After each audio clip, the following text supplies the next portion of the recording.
This is Mr. Gurudat. Past from 23 years, I have been handling English and Social Science for high school section. Today we are going to read one of the important chapter regarding color complexes is concerned in 8th standard English, that is Jamaican fragmentation. Let's go through with the lesson.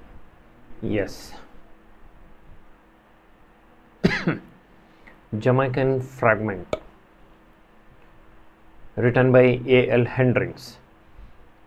About him, A.L. Hendricks is a prolific writer. Prolific in the sense, do you know the meaning of prolific? Prolific mean he was an excellent, who is having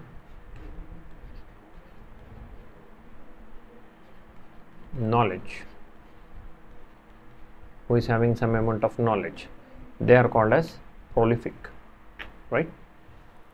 Okay.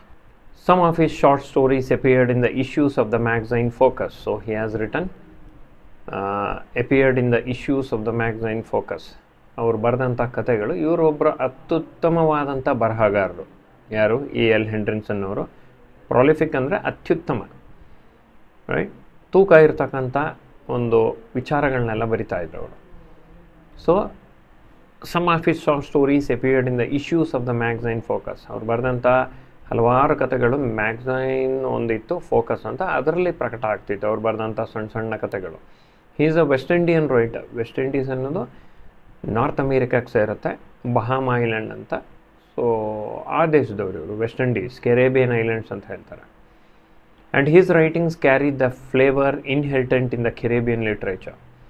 Caribbean ಇತಿಹಾಸದಲ್ಲಿ ಅಥವಾ West Indies ಇತಿಹಾಸದಲ್ಲಿ ಇವರು ಬರೆದಂಥ ಹಲವಾರು ಕಥೆಗಳು actually ತುಂಬಾ ಒಂದು ಜನರ ಮಧ್ಯೆ ಪರಿಣಾಮಕಾರಿಯಾಗಿ, ಅಂದರೆ ತುಂಬ ಪರಿಣಾಮಕಾರಿಯಾಗಿದೆ, ಜನರ ಜೀವನದಲ್ಲಿ ತುಂಬಾ ಪರಿಣಾಮಕಾರಿಯಾಗಿದೆ ಅವ್ರು ಬರೆದಂಥ ಕೆಲವೊಂದು actually ಕಥೆಗಳಾಗಿರ್ಬೋದು, ಪುಸ್ತಕಗಳಾಗಿರ್ಬೋದು.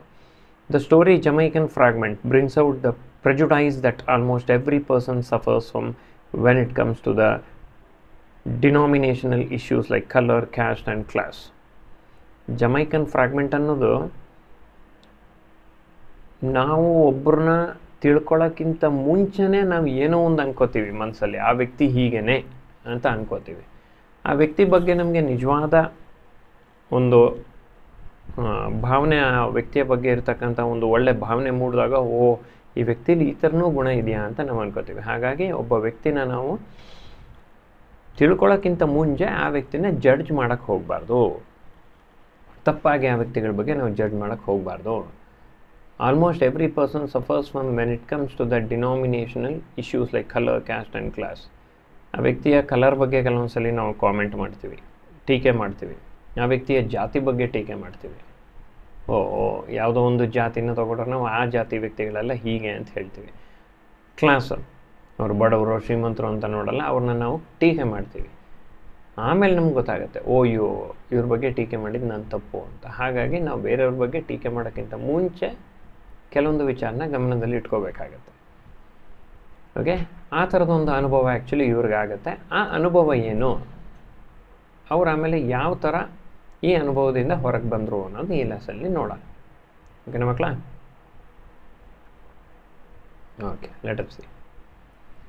Every day I walk a half a mile from my home to the railway track lines in the morning and from the lines to my home in the evening. ಏನು ಮಾಡ್ತಾರೆ, ಪ್ರತಿದಿನ ಅವರು ರೈಲ್ವೆ ಟ್ರ್ಯಾಕ್ ಇರುತ್ತೆ, ತಮ್ಮ ಮನೆಯ ಪಕ್ಕದಲ್ಲೇ railway ಕಂಬಿ ಇರುತ್ತೆ. ರೈಲ್ವೆ ಕಂಬಿಲೇ ನಡ್ಕೊಂಡು ಏನು ಮಾಡ್ತಿದ್ರು ಅಂದರೆ, ಬೆಳಿಗ್ಗೆ ಹಾಗೇ ನಡ್ಕೊಂಡು ಹೋಗ್ತಿದ್ರು ಮನೆಯಿಂದ ಸ್ವಲ್ಪ ದೂರದವರೆಗೆ.